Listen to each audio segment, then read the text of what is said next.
হাসিনা বাংলাদেশের মানুষের ভোটের অধিকার ডাকাতি করে বাংলাদেশের প্রতি যেই গোরস্থানে পরিণত করেছে, সেই গোরস্থানে মানুষের মর্যাদাকে অধিকারকে কবর ফিরে দিয়েছে। বন্ধুরা, চরমভাবে লুটপাট, দুর্নীতি, চুরি চামারি করে শেখ হাসিনা 28 লক্ষ কোটি টাকা বিদেশে পাচার করে বাংলাদেশের যে অর্থনীতি, সেই বাংলাদেশের অর্থনীতিকে কাফন করিয়ে ফোকলা করে দিয়েছে।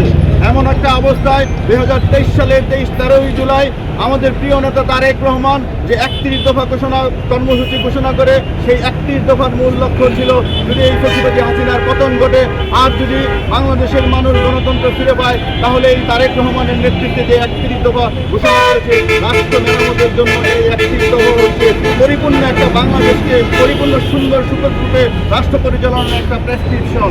31 দফার প্রতিটি দফা এই প্রেসক্রিপশনের ঔষধ, এই প্রেসক্রিপশনের পথ্য। আমরা আমাদের নেতা তারেক রহমান বলেছে, যদি আমি 31 দফা বাস্তবায়নের সুযোগ পাই, আমি যদি কখনো বাংলাদেশের রাষ্ট্রীয় দায়িত্ব পালন করি, তাহলে আমি পরিপূর্ণভাবে প্রতিটি দফা বাস্তবায়ন করে বাংলাদেশের মানুষের সেবায় আত্মনিয়োজিত করব। আজকে মেইন কথা হচ্ছে, যদি তারেক রহমানের 31 দফা তারেক রহমান বাস্তবায়িত করতে চায়, তাহলে আমাদেরকে তারেক রহমানকে ক্ষমতায়িত করতে হবে।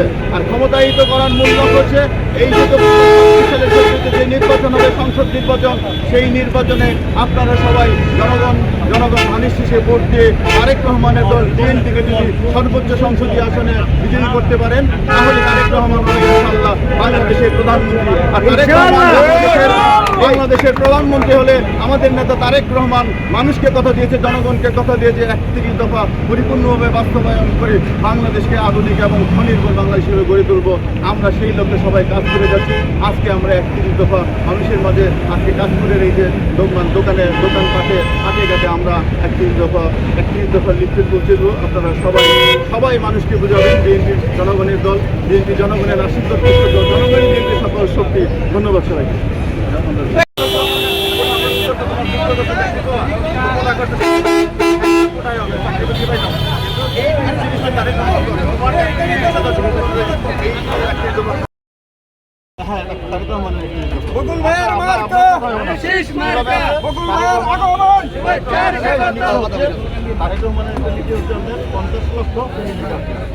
আপনার একলা আয় হয়তো আমরা সংসার চলেন, অনেক সময় এমনই হয়।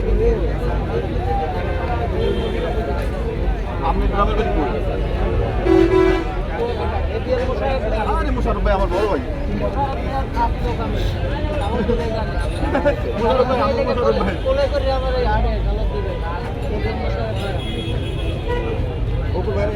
শোনা যাচ্ছে বড় নেতা